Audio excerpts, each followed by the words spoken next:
Сайн байцгаана уу? Өнөөдрийн бичлэгээрээ бид My Royal Nemesis хэмээх киног хүргэх болно. Улсын 6 дугаар онд тэнгэрт дүрэгдсэн улаан сүлт од гинт гарч ирж 2 сарын турш үргэлжлэн үзэгдснээр эхэлнэ. Эртний мухар сүсгээр бол энэ нь удахгүй болох гай гамшигын тод дохой байлаа. Байгалийн гамшиг аимшигт тахал дэгдэж байх үед бүх бурууг хааны эрхэм татвар эм Кан Даншимд тохов. Түүнийг зэрэг зиндааны ёс журмыг алдагдуулсан хунтайжийн амь насанд халдахыг давтсан гэх өндөр ялаар буруутгажээ. Үүний үр дүнд ордны талбайн яг голд сүр дуйлантай үдэх ёслол зохион байгуулагдсан бөгөөд ол зоог нь хааны өөрийнх нь бэлэглэсэн аягатай хор байв. Ордны авхаанаар гашуунаар уйлж байхад эрхэм татвар им маш тайван байлаа. Тэрээр цаст өвлийн дундах тод улаан чавганы цэцгийн зургийнхаа эцсийн зураасыг яаралгүйхэн зурж, чавганы цэцгийн сэтгэл догтлом гоо үзэсгэлэнгийн талаар сэтгнэн ярьцв. Түшмэл түүнийг яарахыг шаардахад тэрээр бараг дуусаж байна гэд битгий яаруул хэмээн зөөлнөөр зэмлэв. Үхэлдээ нүүр тулсан ч түүний гоо үзэсгэлэн авьяас чадвар эцсийн мөч хүртэл гялалзах ёстой байв. Талбайд гарч ирээд аягтай хорлов харангаа дан шим яг л баяр наадам үзэж байгаа мэд зогсох түшимдийг илэглэн шоолохоо мартсангүй. Тэр тэднийг шунхай анч нохот гэж дуудаад өөрийгөө хитрхи авьяастай, хитрхи үзэсгэлэнтэй байхаас өөр ямар ч гин буруугүй хэмээн мэдэгдэв. Тэр хор уухаас эрс татгалзаж бүр олны нүдэн дээр аягтай хорыг асгаж орхиход ордны авхаанаар хүч хавсран түүнийг дарж авч хүчээр хор уулгадаг. Хор түүний биед шингэх тэр мөчөд тэнгэр газар гинт өнгөө өөрчлөв. Нар хэртэж хачирхалтай нь халуун зунаар их хэмжээний цас орж эхэллээ. Яг энэ мөчөд шидэт үйл явдал эхлэв. Бүх хүмүүсийн гайхширлыг төрүүлж татвар юм дан шимийн сүнс биеэсээ аажмаар гарч эндээс орчин үеийн орлон тоглогч жүжигчин эмэгтэйн биед орж түүний аялал албан ёсоор эхэлсэн юм. Шидэт цаг хугацааны аяллын дараа татвар юм Кан Даншим тод хамбогтой сэрж танил хэрнээ хачирхалтай орчинд хэвтэж байгаагаа олж мэдэв. Тэрээр одоо хямдхан хуванцар хэрэгсэл болон хувирсан аягтай хор руу гүйлрэн харав. Өөрийгөө үхсэн эсвэл амьд байгаагаа ойлгож амжаагүй байхдаа дан шим эргэн тойронд нь байх хачирхалтай зүйлсийг харна. Хиймэл нар шиг гэрэгтдэг аврах том гэрлүүдээс эхлээд үсээ дээш нь шуулгүй задгаа тавьсан хачин хувцастай хэсэг бүлэг хүмүүс байв. Дан шим юу болоод байгааг ойлгохыг хичээж байх хооронд найруулагч болон зураг авалтын багийнхан түүнийг орлон тоглогч гэхэд дүрдээ хит гүн орчихлоо гэж бодож байв. Өөхөх хэсгийг маш бодитойгоор жүжиглэн харуулсан түүний чадварыг бүгд шагширж байх нь тэр. Хамгийн инээдтэй хэсэг нь тэрээр жинхэнэ хааны татвар эмийн ихэмсэг өнгө аясаар бүх хүмүүсийг загнаж эхэлсэн явдал байв. Гэтэл зураг авалтын багийнхан түүнийг энэ хэсгийг илүү сонирхолтой болгохын тулд өөрөөсөө үг нэмж жүжиглэе гэж боддог. Үйл явдал шилжиж аврах том корпорацийн нэр хүндтэй боловч муу нэрээрээ зартай өв залгамжлагч Ча Согигийн орчин үеийн ертөнц рүү орно. Тэр гаднаасаа дэгжин харагдах боловч үнэхээр хэцүү ааш зантай нэгэн байв. Соге компанийнхаа дуйлаан шууганаас болж олон нийт болон хэвлэл мэдээллийнхний эсэргүүцэлтэй тулгараад байв. Санхүүгийн цус сорогч гэх хочоороо алдартай тэрээр жижиг түншүүдийн уйлд өөр хилэнг үл тоомсорлож компани түүнд зарахыг шаардан харгас хүйтэн арга хэрэглэхээс огтхонч буцдаггүй байв. Соге эмх замбраагүй хурсан олны дундуур тоомжиргүй алхаж байх үед дан шим кино авалтын талбайд дахин нэг дайны талбар үүсгээд байлаа. Тэр эргэн тойронд нь байгаа том зүрхтэй тэрслүү хүмүүсийг барьж хорихыг хатуу шаардсан нь түүхийн сэдэвт киноны зураг авалтын талбайг бүхэлд нь сүйтгэсэн эмх замбраагүй байдал үүсгдэг. Дан шим хачирхалтай хүмүүсийн дунд орсноо гайхан цочролд орсон хэвээр байв. Шаргал үстэй цэнхэр нүдтэй хоёр гадаад эмэгтэй түүн дээр дөхөж ирээд хамт зураг авахуулахыг гуйх үед түүний айдас дээд зэгтээ хүрв. Эртний дан шимийн нүдээр бол тэд гарцаагүй барууны эгч нар байсан тул тэр маш их айсан бөгөөд ялангуяа ухаалаг утас гэгч бүх зүйлийг жижигрүүлдэг шидэт толь шиг зүйл дээр өөрийнх нь царай гарахыг хараад бүрч их сандрав. Амиа аврахаар ухаангүй зүгтсэн тэрээр түүхийн сэдэвт зураг авалтын талбай даяар эмх замбраагүй хөөцөлтөн үүсгдэг. Хэсэг зугтсны эцэст дан шим кино багийн менежер болон мөн л хамбаг өмссөн гол дүрийн жүжигчинтэй мөргөлдөв. Ол дүрийн жүжигчин Сөөри түүнээс илүү гарч зураг авалтыг сүйтгэсэнд маш их уурсан байлаа. Гэвч Данши майхын оронд хаан тусын хатны ихэмсэг байдлаар хариу барив. Тэр тэдний нүүрний хувирлаар дотоод бодлыг нь уншиж, царай нь хорсол, муу санаагаар дүүрэн байна хэмээн шүүмжлөв. Зэвсэггүй хийсэн энэхүү үгийн дайн бүхэл бүтэн кино багийнхныг гайхшуулж арвсан бөгөөд түүний сүр хүч үнэхээр дэндүү сүрдмээр байдаг. Нөгөө талд Ча Суугэ лүгрийн ажиллаа хийсээр завгүй байлаа. Энэ удаад тэрээр хандивын арга хэмжээнд оролцсон боловч жинхэнэ зорилго нь бизнесийн түншүүдэд сүрдүүлэх байв. Хүүхдүүдэд ном уншиж өгөх үеийн эрхэмсэг дүр төрх болон бизнесийн хилцэл дээр өрсөлдөгчөө булан шахах үеийн харгас хэрцгий байдлынх нь ялгаа Суугийг жинхэнэ капитализмын мангас шиг харагдуулна. Тэр ч байтугай өрсөлдөгчийнхөө нулимсыг материйн нулимс хэмээн шоолж өөрийн ганхашгүй байр суурийг батлан харуулж байдаг. Зураг авалтын талбайд шууган тарсныхаа дараа Даншим ордны хаалга руу гүйж, тэрээр тэнгэр багнагдсан өндөр барилгууд болон моргүй хэрнээ дайны мордоос ч хурдан давхих тэрэгнүүдийг хараад нүдэндээ ч итгэсэнгүй. Сандарсан тэрээр тамд унчглаа гэж бодоод машины дуут дохио болон эргэн тойрны хүмүүсийн гайхсан харцыг үлтоон хүл хөдөлгөөн ихтэй замын яг гол руу гүгээд орчихов. Яг энэ үед дайны машин түүн рүү хурдлан ирж амь насан дээсэн дөрүүн дээр байхад уулзалтаас дүнгэж гарч ирсэн Ча Суугэ цагаа олсон гарч ирэв. Тэрээр гайхалтай хурдан хөдөлгөөнөөр Даншимын гараас татаж өөрийн твтээ оруулан ослоос эцсийн мөчөд аварлаа. Хотын тоос болон романтикаар унах энторийн цэцэгсийн дунд тэдний харц мөргөлдөж цаг хугацаа зогссон мэт болов. Гэвч ухаан ормогцоо Даншим талархахын оронд танихгүй эрийг биед нь хүрсэн үйлдэлд маш их цочирдлоо. Тэр түүнийг хааны татвар эмийн биед хүрэхээр зүрхэлсэн балмад этгээд хэмээн дуудав. Харин ихэмсэл зантай Суугэ түүнийг машинд мөргүүлэх төгснийхөө дараа нөхөн олгоор нэхэх зал мэх хэрэглэж байна гэж бодоод хүүтнээр түрийгчээ гаргаж ирэн хідэн төгрөг хүсэж байгааг нь асуув. Энэхүү үл памсарсан хандлага эртний эрхэм татвар эмийн өөр хилэнг бадрав. Соогэ мөнгө ашиглан түүний нэр төрийг гутааж зүрхлэхэд уур нь дээд зэгтээ хүрсэн Даншим түүнд биечлэн хашраах хичээл заахаа шийдэв. Тэр ойролцоох ачааны тэрэгний твшнээс том цэцгийн баглаа шүүрч аваад Соогийг зогшилтгүй ороолгож эхлэн тэр. Бүхэл бүтэн том корпорацийг удирдаж заншсан алдартай захирал залуу одоо хамбог өмссөн охины хайр найргүй цэцгэн ташуураас амиа аврахын тулд зүхтах хэрэгтэй болдог. Энэ дүр зургийг харсан явган зорчигчид болон түүний нарийн бичгийн дарга хүртэл нүдэндээ итгэж ядан таг гацаж архив.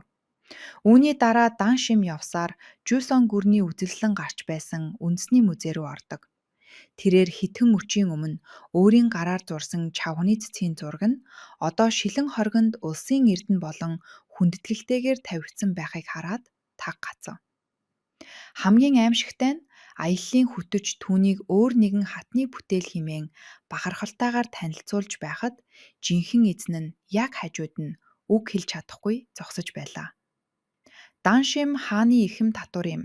Кан Даншимын түүхэн баримтын талаар асуух үед нөхцөл байдал сэтгэл зүйн хувьд бүрч илүү цочирдон болгодог.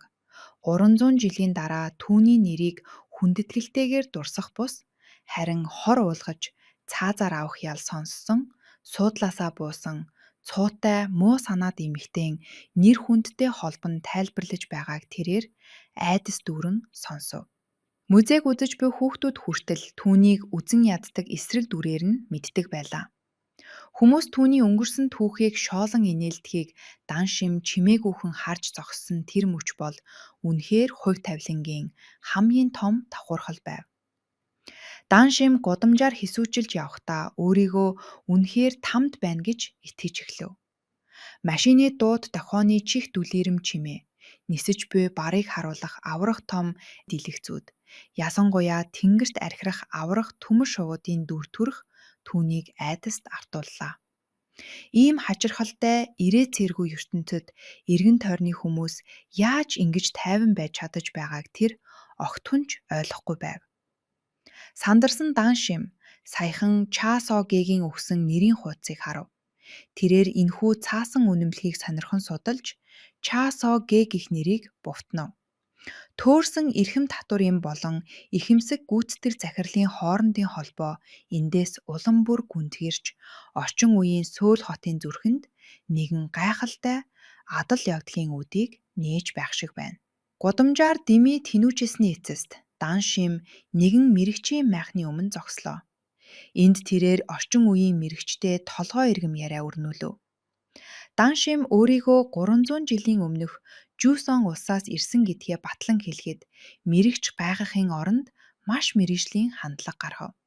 Тэрээр Когурио, Пекче, Шилла зэрэг цоврал гүрнүүдийн нэрийг яг л цаг хугацааны аялал өдөр тутам тохиолддог зүйл мэтээр дуржигнуулан поочив.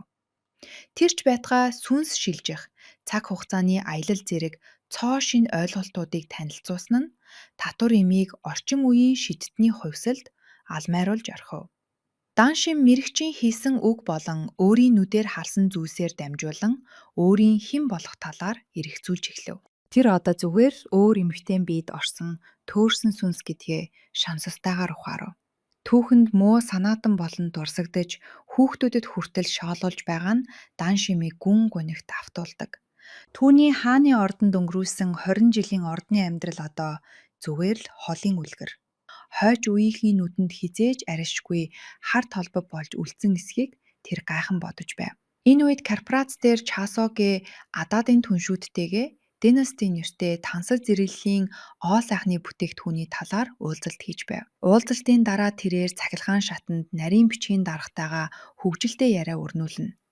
Нарийн бичгийн дарга тэр бомтнуудын зүрх сэтгэлийг татах интернетэд тренд болж буй болзооны зөвлөгөөг урамтайгаар хуваалцаж, гүйцэтгэх захирлыг өөртөө татахын тулд түүнийг алгадаад надтай ингэж харьцсан анхны хүн нь чи байна гэдэг шийдэт үгсийг хэлэх ёстой гэдгийг тайлбарллаа. Соге үүнд итгэлгүйгээр шоолон инээсэн ч өмнөх нь догшин татвар им түүний нүүр рүү амгүй ороолгож байсан дүр зураг тэр даруй хар дарсан зүүд мэт зурсхийв. Тэрээр уурлаж бухимдан нарийн бичигтээ тэр эмэгтэйн талаар дахиж хизээж битгий дурс хэмээн тушаав. Дан шим харин орчин үеийн офисын орчинд тод өндийн хам бухтай явах ба түүнийг хараад гайхан мэлрэх хүмүүсийн харцыг огт хүнж тоолгүйгээр тэрээр корпорацийн барилга руу өөртөө итгэлтэйгээр асхан орж ирнэ.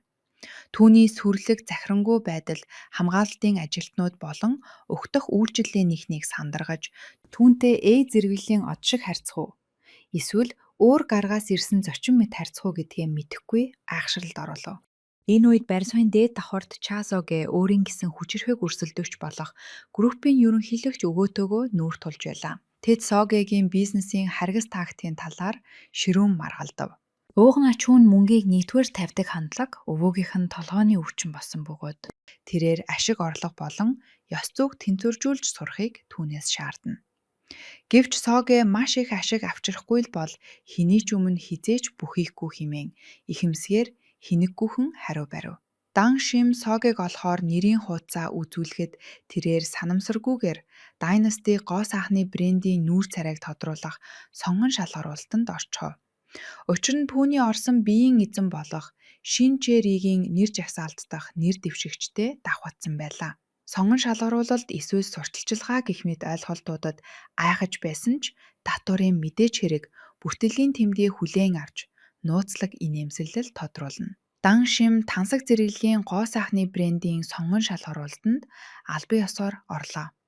Сайн эхнэр ухаалаг ээж болохыг мөрөөддөг бусад оролцогчид шиг даруухан хариулт өгөхийн оронд Дан шим хатан хааны гайхалтай тунхаглалаар бүгдийг нь дуугүй болгов. Тэрээр гал тогоонд шүл буцалгаж зогсохын тулд бус, харин дэлхийг захирахын тулд төрсөн гэдгээ батлан хэлв. Түүний биеэ авч явах байдал цаг үеэсээ төрүүлсэн сэтгэлгээ нь шүүгчдийг үг дуугүй болгож орхилоо. Согег машиндаа суугаад явах гэж байхад Дан шим түүний хараад араас дагав. Энэ удаад тэр цэцгээр зохихын оронд ордны явуулга, тэмцэл бунд амьд үлдсэн хүний зүүн согингоо ашиглан түүнд утгагүй болох аюулын талаар анхааруулав. Тэднийг маргалдаж байх зуур тэнгэр гинт харанхуйлж, дахин нар хэртэж Дан шимийн Жусоноос явсан тэр өдрийн мэдрэмжийг яг таг эргүүлэн авчрав. Энэхүү эмх замбраагүй мөчид Дан шим Согегийн амь насанд халдахыг завдаж буй с ижигтэй этгээдийг олж хардаг. Азар нутгаа хамгаалж буй эсрэг дүрийн зүүн совиндоо хүтлэгдэн тэрээр урах шүсрэн Согег машинаас холдуулсан татаж түүнийг хамгаалж аварснаар 1-р анги төгслөө. 2-р анги эхлэхэд хаант улсын хааны цэцэрлэгт хүрээлэн дэх романтик дурсамж гарна. Татвар им дайн шим сум шийдэж тоглодог уламжлалт тоглоом тайван тоглож, өөрийн маш их бахархдаг тод цээн цэцгээ бахархан ширтэнэ. Гинт хаан түүнтэй уулзахаар ирж Даншимд өөрийг нь дэлхийн хамгийн аз жаргалтай эмэгтэй мэд мэдрүүлэх үгсийг хэлнэ. Тэрээр түүнийг сүүлийн үед биеийн тааруу харагдаж байсан тул тань авчирсан гэв.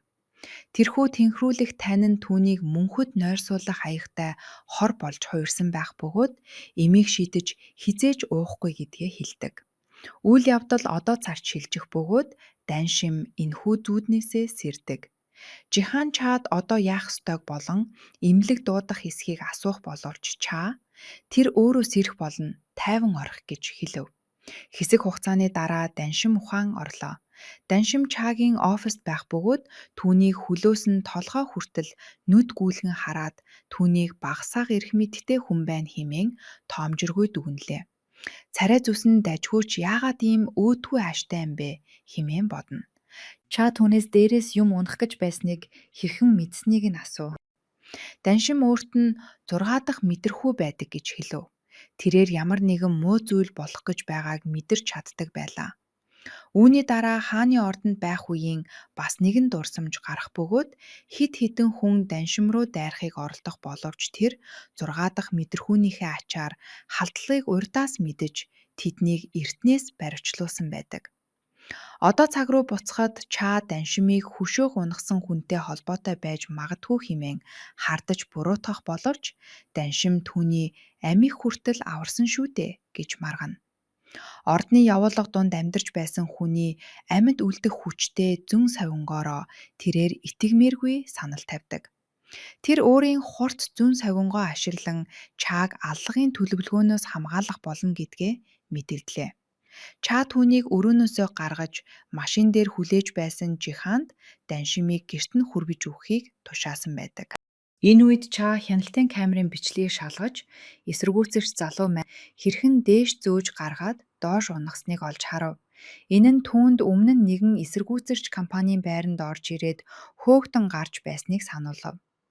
Тэр үед Жихан тэр эсэргүүцэгчийг мөнгнөөс болж тэнд байгаа байх гэж хэлж байжээ. Эсэргүүцэгч хэдийнэ мөнгөө авсан байсан хэдий ч өөр хэн нэгэн түүнд гэмт хэрэг үйлдэхийн тулд илүү их мөнгө санал болгосон байх гэж боддог. Компаниас гарсны дараа Жихан татвар эмийг гэрт нь хүргэж өгөх хэрэгтэй болов.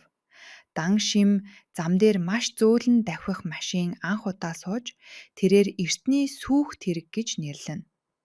Айхын оронд тэрээр зогсолтгүй үгэлж Чааг ахмад настнаа хүндэлж мэддэггүй өөдгүй амтан хэмээн хараасаар байв.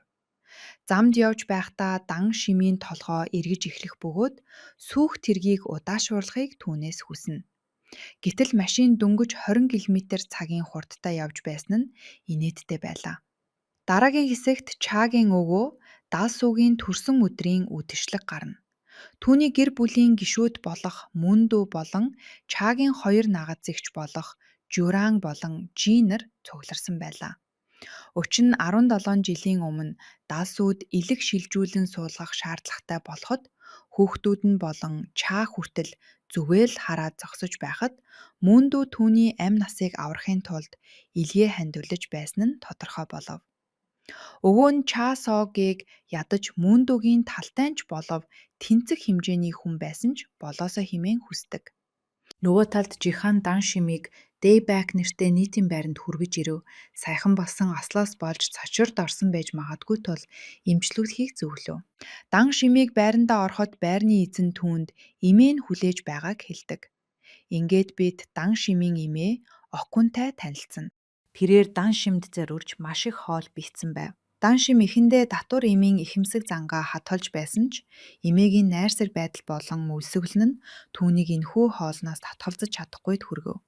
Дараа нь тэр Даншимд бага зэрэг мөнгө өгөөд хэдийгээр маш шаргуу ажилдагч түүгээр бахархаж явдгаа хэлв. Мөн рестораны бизнес сайн байгаа учраас санаа зовох хэрэггүй хэмээн түүнийг тайвшруулна. Энэ үед Чаа эцэст нь гэр бүлийн оройн зоог дээр ирэх боловч гэр бүлийнхэн нь түүнд хүйтэн хүндий хандаж шүүмжилцгээв. Орой хоолны дараа жихан өдөр болсон ослын хэргийг цагдаад шилжүүлэх хэрэгтэй гэж санал болгодог. Ча эргэн тойрныхоо хүмүүсийг хамгийн их сэжиглэж байгаа. Учир нь тэд бүгд түүний дайснууд гэж хариулав. Мөн дан шим түүний өмнө 2 удаа гарч ирсэн нь санамсаргүй хэрэг байж таарахгүй гэд түүний өнгөрсөн намтрыг судлахыг жиханд даалгана. 203 тоод өрөөндөө буцаж ирээд дан шим өөрийн гэр гэж нэрлэх ёстой тэрхүү давчуу орон зайг хараад сэтгэл зүйн гүн хямрас борхоос өөр аргагүй байлаа. Нэгэн цагт сүрлэг том хааны ордонд амьдарч байсан хүний нүдээр бол энэ өрөө гяндангаас ялгаагүй харагдана. Сэжиг хүрмээр муу агааржуулалтын систем, мөн хүлээж байсанчлан романтик намбал харагддаггүй цонхыг хараад тэрээр бүр ч их бухимдлаа. Түрээсийн мөнгөний талаар харамж байрны эзэнтэй хийсэн ширүүн маргаан нь татвар эмийг өөрийнхөө эрхийн төлөө тэмцэн зогсох жинхэнэ хадан хаан болгон хуйравдаг. Хажуу өрөөнийхөө чимээ шуугинтай өөдгүй хөршийг эсэргүүцэж тэрээр ханыг гараараа дахин хүчтэй нүдлээ. Тэр зөрүүлээд тогшиж эхэлнэ. Удалгүй түүний хөрш Гуан нам гарч ирээд түүнд гомдолдог. Гэтэл дан шим түүний бусдыг доромжилдог шиг нь яг тэр бүдүүлэг байдлаар нь хариу доромжилж бусад хөршүүдээ маш их баярлуулдаг. Тэр шөнө дан шим болон Жусоны үеийн илүү олон дурсамжийг сэргээн санана. Дан шим өөр нэг шивгчэнд эрүүдэн шүүгдэж хүнд хайрцал дотор төгжидэж байснаа сандаг. Яг тэр үед Ча ордонд дээш хараад хөвтөж байх үед нь хэн нэгэн хүн тусламжгүйн уйлж байгааг зүүдэлж сэрдэг. Харин дан шим өрөөнөөсөө Шинсоригийн өдрийн тэмдэглэлийг олдог. Тэмдэглэлдээ тэрээр амьдрал нь ямар өрөвдөлтэй байгааг, аюултай орлон тавлагчийн дүр тавлахыг хэрхэн албаддаг тухай, мөн хинч түүний хичээл зүтгэлийг сандаггүй талаар шүлэг мэт бичсэн байлаа. Тэр зөвхөн эмээгийнхээ төлөө л энэ бүхнийг төвчж байгаагаа бичжээ. Өдрийн тэмдэглэлийг унсныхаа дараа дан шим дээвэр дээр гарч доош үсэрдэг юм билүү гэж хэсэгхэн зуур бодно. Гэвч тэр хурдан бодлоо өөрчилж энд үхэхийн тулд ирээгүй гэдгээ өөртөө хэлдэг. Тэрээр амьдралаа засч залруулан одоо амьдарч буй Шинсоригийн биед хүндэтгэлийг эргүүлэн авчирна хэмээн өөртөө амлалаа. Маргааш нь дан шим хэв маягаа бүрэн өөрчлөв. Тэр утсан дээрээ орчин үеийн түүх судалж, дээвэр дээр хувцас угааж, шинэ амьдралдаа дасан зогсож эхэлнэ. Нэгэн сэтгүүлч нууцаар зургийг нь давахыг оролдох боловч дан шим үүнийг урьдчилан мэдэрч түүн рүү саваа шидлээ. Ойр хавийн хүмүүс түүний энэ үйлдэлд ихэд бишрэв. Харин Гуан нам нийтийн гар тогоонд дахин Шинсоригаас ямар нэгэн зүйл хулгайлахыг оролдох үед дан шим түүнийг үйлдэл дээр нь барьж авлаа. Хөршүүд нь түүний эр зоригийг харна биширч байдаг. Мөндөө саяхан шин нэмлэг нээсэн сэтгэл засалж Жонхон дээр зочилж байгаа нь гарна. Мөндөө түүнд бэлэг болгон тасалгааны ургамал авчирч тэд сүүлийн үед Чагийн гаргаад буй хачирхалтай зан авирын талаар ярилцаж эхлэв. Хэсэг хугацааны дараа Ча өөрийн найз Жонхон дээр ирдэг. Жонхон тоглоомоор дан шимийг гинт түүний өмнө 2 удаа гарч ирсэн нь хайр дурлалын шинж тэмдэг байж маадгүй гэж хэлв. Мөндөө авчирсан ургамал дотроо нуусан дуу хураагаараар тэдний яриаг нууцаар бичиж авч байлаа. Дан шимд ямар ч мөнгө байхгүй тул Ча тай дахин уулзахаар төлөвлөнө.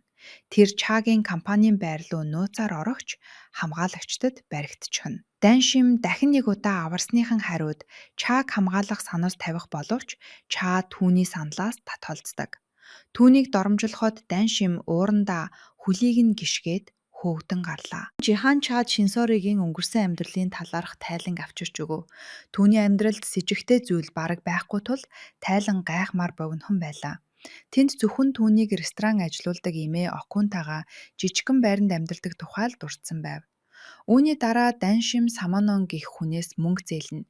Энэ үед өмнө нь дан шимийн орлон тоглогчийн хөдөлмөрийг мүлжиж байсан найруулагчтай холбоотой маргаан дэгдэнэ. Түүний хамт олонны нэг нь энэхүү мүлжлэгт маш их уурлаж, түүнийг олон нийтэд дэлэн тавилаа. Тэрээр дан шимийн орлон тоглогчоор ажиллаж байсан бүх бичлэгийг онлайнд байршуулав. Үүний үр дүнд дан шим ганцхан шөнийн дотор цахим ертөнцид алдартай болдог. Түүний тухай мемнүүд хаа сайгүй тархаж Ча хүртэл олж харав. Чагийн компани сурталчилгааны шинэ нүүр царай хайж байсан тул хамт олон нь дан шимийг төлөөлөгчөөрөө ажилд авахыг санал болгов. Гэсэн хэдий ч Ча эхлээд татгалзсан. Энэ хугацаанд Даншим зах дээр зээлсэн бүх мөнгөө амттай хоолнд баяртайгаар үрж дуусгав. Дараа нь тэр цагийн ажил хайсан ч түүний юр бусын ярианы хэв маягаас болж дэлгүүрийн эзэн бүр түүнийг ажилд авахаас татгалзана. Яг энэ үед Даншимийн нэр хүнд өсөж байгаатай холбогдуулан Чагийн компаниас улам олон хүн түүнийг компанид элсүүлэхийг санал болгосоор байлаа. Харин Даншим цагийн ажил олдохгүй тул зарыг урьж хаяж байтал Гуан нам түүнийг зогсов. Тэдний маргааны үеэр Гуан нам үнэндээ дөнгөж хөлөө олох гэж ядаж буй жүжигчин болох нь тодорхой болно. Дан шим хэдийнэ алдартай болсон байсан тул хүмүүс түүнийг Гуан намтай хамт байхыг харах бүрдээ маш их догдолж хүлээж авдаг болов. Түүний сурталчилсан ямар ч бүтээгдэхүүн тэр даруйдаал зарагдаж дуустдаг болжээ. Нэгэн найруулагч түүнээс өөр бүтээгдэхүүн сурталчилахыг хүсэж бүр төлбөрийг нь 2 дахин нугарж өгөхийг санал болгоно. Харин Даншим зоригтойгоор 7 дахин их мөнгө шаардсан ба найруулагчид өөр самбалт байгаагүй тул зөвшөөрөхөөс аргагүй хүрдэг. Гэвч найруулагч маш их уурлан түүнийг цохихыг оролдох бөгөөд Даншим өөрийгөө хамгаална. Түүнийг дахин дайрах гэж байтал Ча яг цагийг нь олон гарч ирээд найруулагчийн гарыг барьж авдаг. Ча Даншимд түүнийг эцэст нь нив оллоо гэж хэлв. Ингээд өөр компани түүнийг ажилд авахаас өмнө Даншимтай холбогдохыг Ча аль хэдийнэ Жиханд даалгасан байсныг бид эндээс мэдэж авна. Ча Даншимтай ярилцах зүйл байгаа тул өөртөө нь хамт явахыг хүсв. Гэвч гинэт Даншим мөндөг олж хараад маш их айдаг. Учир нь тэр хаант улсын үеийн хаантай яг ижилхэн харагдаж байлаа. Ордны авхаа түүнд хор өгөх тушаалыг хаан өөрөө гаргасан гэдгийг хэлж байсан тэрхүү өнгөрсөн үеийн дурсамж түүний санаанд зурсхийн орж ирнэ. Цочилд орсон Даншим дээвэр рүү зүгтдэг. Тэрээр яагаад хаан орчин үед оршиж байгааг, мөн яагаад мөндөө түүнтэй тийм төгс адилхан байгааг байхан бодно. Ча түүний араас дагаж очиод яагаад зугтсныг нь асуугаад Даншим өөрт нь хэрэгтэй байгаа учраас гэрээ байгуулах хүсэлтэй байгаагаа хэлв. Даншим үнэхээр өөрөө түүнд хэрэгтэй байгаа эсхийг асуухад Ча баталж хэлнэ. Яг энэ үед өнгөрсөн үеийн хаантай яг адилхан царайтай мөн дууч бас дээвэр дээр гарч ирнэ. Ча ахыгаа яагаад энд ирснийг асуув. Гэвч мөн дууг ойртож ирэхээс өмнө Даншим Чагийн гараас зуурч авдаг. Тэр түүнтэй хамтран ажиллахыг зөвшөөрөх боловч хэсэг хугацаанд өөрийнх нь бамбай болох хатуу нөхцөлийг тавина. Ча энэ болцлыг хүлээн зөвшөөрнө. Даншим Чагийн мөрөнд нүрээ наах ба түүний энэ үйлдэлд Ча илт төөрөгдсөн ч түүнийг төлөөж холдуулж чадахгүй байлаа. Хаант улсын үеийн дурсамж дахин гарахад Даншим хайрцаг дотор төвжигдэн аврал ирэн уйлж байх нь гарна. Гинэт нэг хүн ирж түүнийг аврах ба тэр нь баг зүүсэн Ча байсан тодорхой болсноор 2 дугаар анги төгсдөг. Дараа нь оны үед Даншим дээвэр дээр ямар нэгэн зүйл хийж байгаагаар гардаг. Энэ хооронд 2 халдагч Чагийн өрөөнд нэвтрэм орно. Тэд Чаг орон дээрээ хөвтөж байгаа гэж бодоод шууд илдээ далайн дайрах боловч Ча тэнд байсангүй. Гинт Ча яг тэдний ард зогсож байх бөгөөд эрвэлзэх зүйлгүйгээр дайралт хийнэ. Удаа хугацааны тулааны эцэст Ча тэднийг хэн явуулсныг хэлхийг шаардав. Гэвч нөгөө хүн хариулахаас татгалзана. Тэрээр амьд үлдэж чадахгүйгээ ойлгоод оронд нь өөрийнхөө амийг хорлов. Дараа нь Ча зугтаж буй өөр нэг халдагчийг анзаарна. Түүний араас хөөж байхдаа дээвэр дээр байгаа Даншимыг олж харав. Ча түүн рүү ном сум харуна. Хэдийгээр сум байндаа тусаагүй ч Даншим маш их айсандаа доош унав. Ча түүн рүү илдээ чиллүүлээд "Чи хэн бэ? Тагнуул уу? Чи хэнд ажигдаг вэ?" гэж асуулаа. Даншим өөрийгөө зүгээр л нэг шивгчин гэж мэдүүлэх боловч Ча түүнд итгэхгүй байв. Чаг түүнд толгоогоо өрөхийг тушаахад тэд бие биеэ шууд танив. Ча түүнийг авшиг хүртээх ёслол дээрх шивгчин охин болохыг ухаарна. Даншим мөн түүнийг өмнө нь хайрцагаас зүхтахтан тусалсан залуу болохыг таньж түүнд талархал илэрхийлэв. Ча түүнээс нэрийг нь асуух ба Даншим хариулахын даваан дээр ойролцоо өөр нэг халдагч байгааг анзаарна. Тэр хүн сумаа харахаас өмнө Даншим Чад анхааруулж амжив. Ча өөрийгөө аварч чадах бөгөөд зүхтаж буй халдагчийн араас хөөнө. Даншим түүнийг холоос харж дотроо "Болгоомжтой байгаарэ" гэж хэлдэг. Түүх үүний дараа өмнөх ангийн төгсгөлээс рүү буцна. Даншим өөрийнх нь хэн болохыг нуухын тулд мундуугийн ирснийг ойлгоно. Тэрээр Чаагаас өөрийг нь хэсэг хугацаанд халахлахыг хүсээд гинт түүнийг тэвэрдэг. Яг тэр үед Мундуу тэднийг хамт байхыг харчихсан тэр. Ичсэн Чаа, энэ чиний бодож байгаа шил зүйл биш гэж хэлв. Гэвч Мундуу үүнд нь үнэмшихгүй бөгөөд оронд нь ойлголоо. Гэхдээ олон нийтийн газар ингэж болохгүй шүү гэж хоширно. Түүнийг явсны дараа Чаа уурлан Даншимаас энэ сая юу байваа гэж асуулаа. Даншим хэцүү нөхцөл байдал байсан болохоор би чамайг ашиглажглаа гэж хариулв. Чаа түүнээс тайлбар шаардан дагна. Даншим өмнө нь машин дээр хүүхэлдээ унахад Чаа түүнийг түрүүлж тэвэрч байсан явдлыг сануулад. Надад бас өөрийн гэсэн шалтгаан байсан. Гэхдээ би чамд хэлж чадахгүй гэлээ. Яг тэр үед Даншим танил хүмүүс нь ойртон ирж байгааг анзаарна. Арах гарцгүй босноо мэдсэн тэрээр гинт ухаан алдсан дүр хэсгэж Чаагийн гар дээр унав. Чаа тэр даруй жүжиглэлтэнд нь нэгдэж хүмүүст хандан тэр ухаан алдчихлаа. Түргэн тусламж дуудаарай гэж хэлв. Тэгээ тэр урд нь Даншимтай маргалдаж байсан нэгэн залууг зориуд буруутгана. Хожим нь Чаа Даншимыг гадаж гаргана. Даншим түрүүний залууг Чаагийн ах нь мөн эсхийг асуух боловч Чаа шууд үгүйсгэж би зүгээр л танихгүй хүмүүс гэлээ.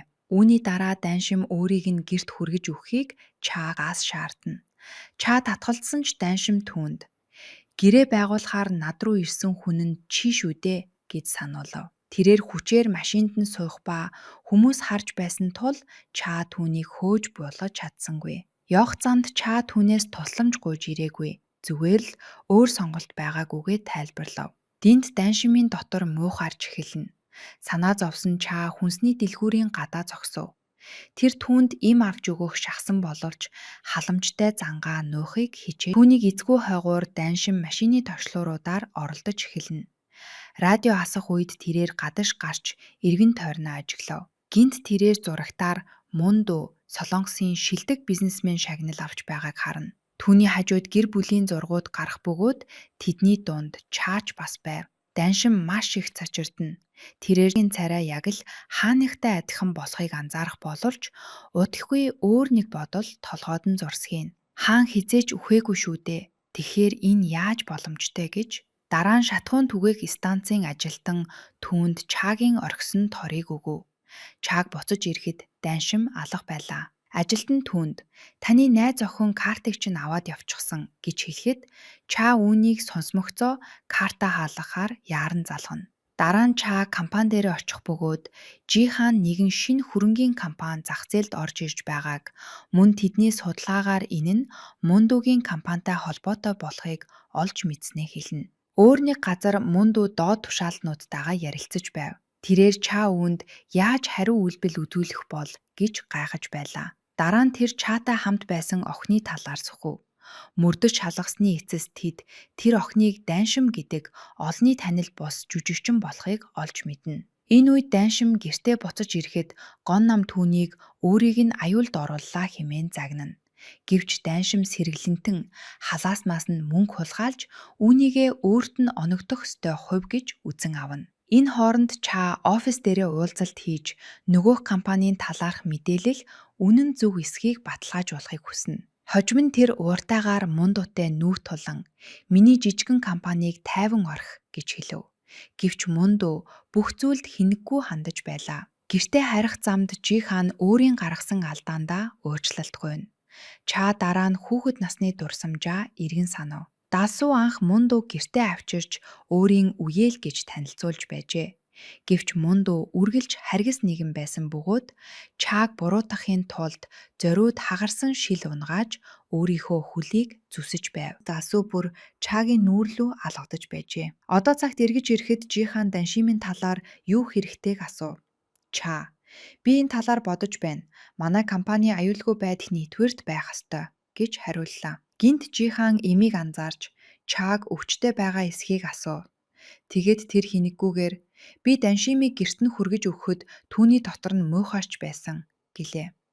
Үүнийг сонсоод Чаа тэр даруй чи яагаад надад эртхэн хэлсэнгүүгээ гэж хариу үйлдэл үзүүлв.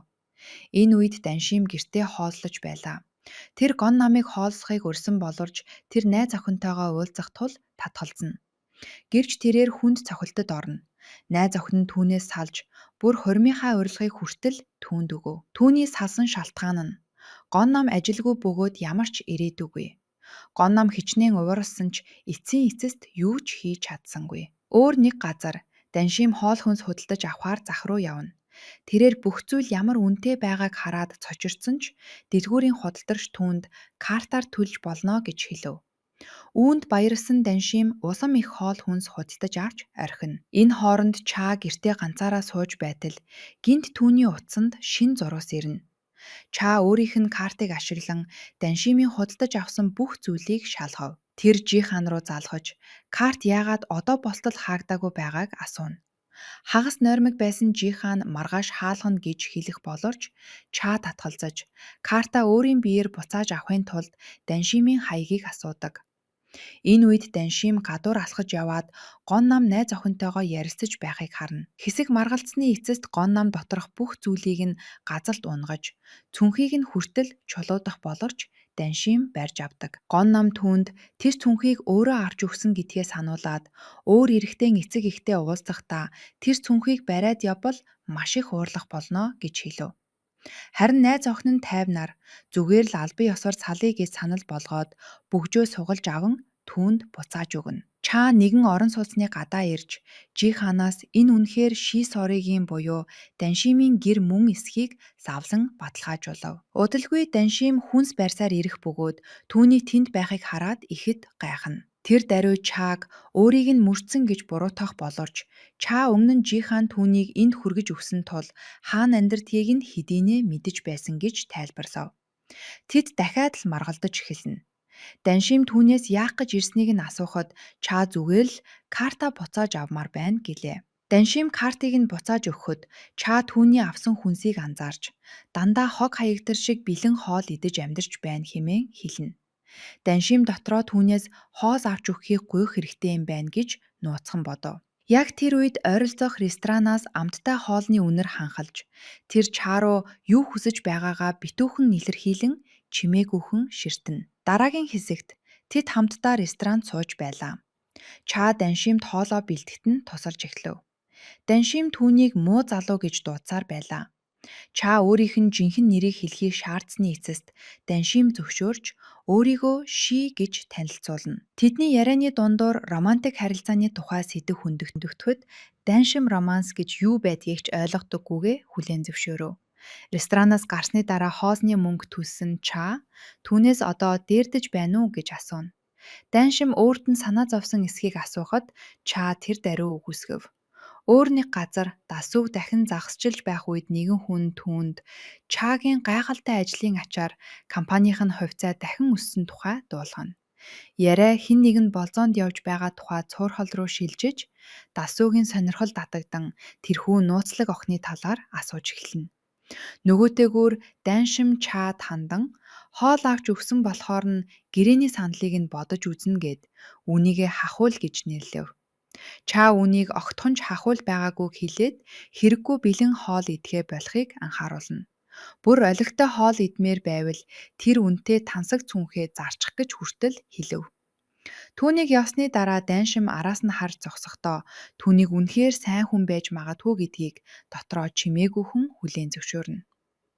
Харин ганцаараа машин барьж явахдаа Ча хөгжим асаах боловч дуу болгон хайрын тухай байх шиг санагдана.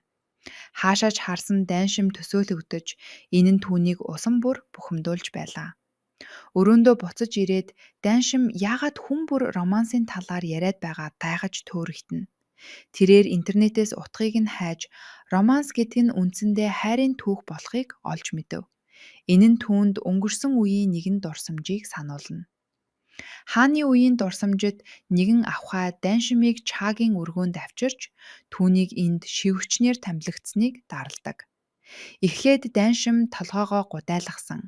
Бас бунд нь хүшиг байсан тул Ча түүний царайг харж чадахгүй байв. Тэр толгоогоо өргөхийг тушаана. Даншимыг толгоогоо өргөхөд тэд бие биеэ шууд таньдаг.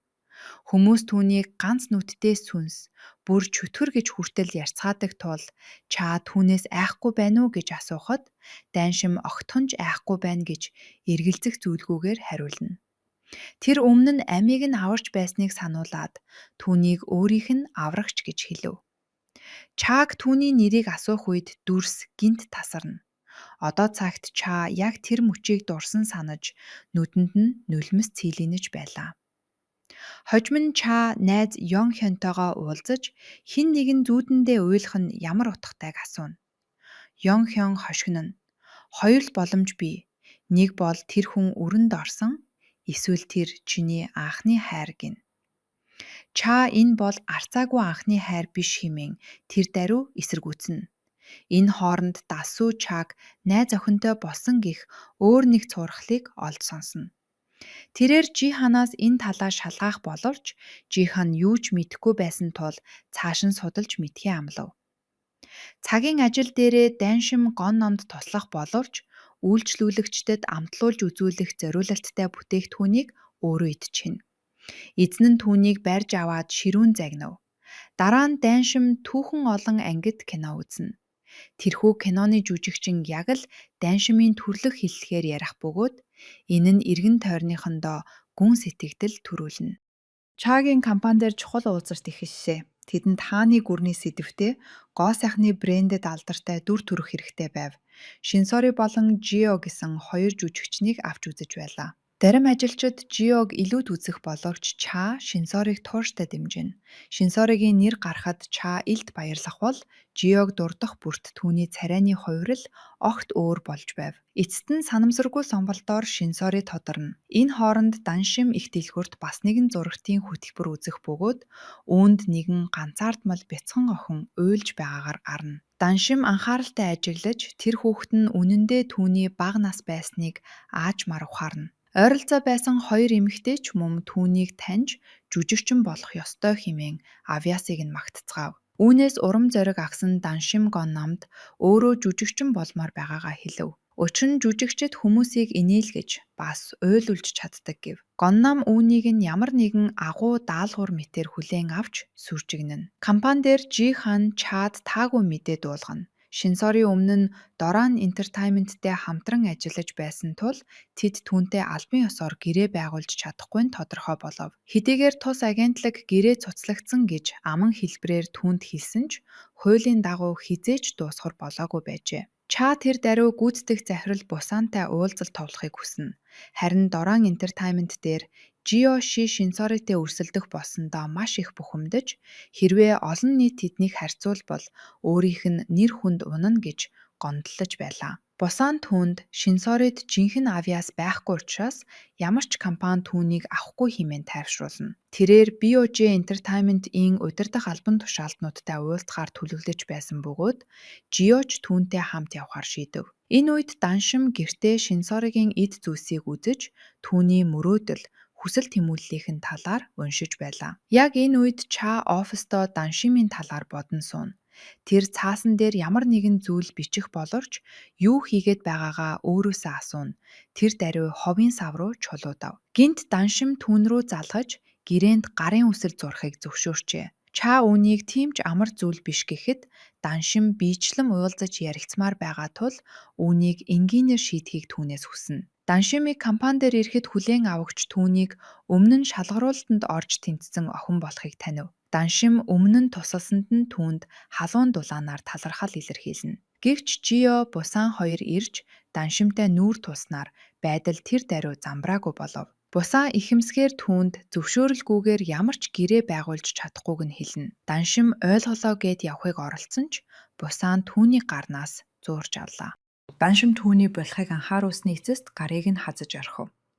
Жио дундуур нь орж ирэн Даншимыг алгадах бөгөөд Даншимч тэр даруй хариуг нь барьж алгадав. Хоёр эмэгтэй бие биеэ хид хідэн удаа ээлжлэн алгадалцсан. Яг энэ үед Ча гарч ирэн зодооныг зогсов. Тэр Даншимын нүүр алгадуулаад улайсныг анзаарна. Босон ууртаагаар түүнийг өөрийгөө хэн гэж бодсон юм? Бас яагаад түүний үгэнд орох ёстойг асуув. Даншим үүнийг өөрөө зохицуулж чадах учраас үүнд оролцохгүй байхыг Чаагаас хүснэ. Дараа нь Бусан Даншимын түүнийг Ча гэж дуудахыг сонсоод сэжиглэж эхлэв. Ча Даншим руу хараад өөрийгөө хэн болохыг илчлэх хэрэгтэй юу гэж асууна. Яг тэр үед Жихан Чагийн түрүүн хайсан цаасыг олж түүн дээр BOJ Entertainment гэж бичсэн байхыг анзаарна. Эцэст нь Ча үннийг дэлгэлээ. Тэр бол BOJ Entertainment-ийн гүйцэтгэх захирал байв. Тэрээр Даншимд түншлэлийн санал тавьж өөртөө нь хамтан ажиллахыг хүснэ. Даншим түүн рүү ширтээд яагаад өөрийг нь харах бүртээ инээнсэглээд байгааг нь асуув. Ча асуултыг нь үл тоон түүний гараас барьж ар баринд тохиролцоогоо баталгаажуулна. Чосооны үеийн дурсамжид нэгэн ордны авхай хаанд бараалхан тушаасан бүхнийг нь яг таг биелүүлснээ илтгэнэ. Тэрээр Даншимыг яагаад Чагийн өргөө рүү явуулсныг асуухад Мундо хэрвээ Даншим Чатай ойр байвал эцэст нь түүний мөхлийн шалтгаан болж чадна хэмээн тайлбарлав. Ча анх Даншимыг хайрцагнаас аврах үед Мундо тэднийг ойролцоо газраас нууцаар ажиллаж байсан дурсамж гарна. Одоо цагт буцаж ирэхэд Мундо тэднийг дахин уулзуулах өөр нэгэн тушаал буулгана. Өөр нэг хэсэгт Ча дээд давхарт Даншимыг алгадуулж байгааг олж мэднэ. Түүнд туслахаар гүүхээсээ өмнө тэр толинд өөрийгөө хурдан толдож хардаг. Ча өөрийнхөө мөнгөөр компанийг нь дораан худалдаж авснаар гэрээг албан ёсоор баталгаажуулна. Хүн бүр цочирдсан бөгөөд Ча одоо компанийг хянаж байгаагаа өөртөө итгэлтэйгээр зарлаж, Жиханд гэрээг бэлтгэхийг тэр даруй тушаах үед бүрч ихээр айхширцгаалаа. Даншим бусдын хамт гарахыг хүссэн ч Ча түүнийг зогсоож оффистоо дэргэдээ авч үлдэв. Оффис дотор Даншим Чагийн өөртөө нь хэрхэн хачин харьцаж байгааг анзаарна. Түүний царай улайсан бөгөөд усны савтай уснаас уйхад Ча тэр даруй үүнийг уух зориулалттай биш байсан гэж хэлв. Даншим түүнээс яагаад өөрт нь байнга туслаад байгааг мөн жинхэнэ зорилго нь юу болохыг шаардаж асууна. Ча ихэмсгээр ашиглаж өөрийг нь аварсанд талархах ёстой гэлээ.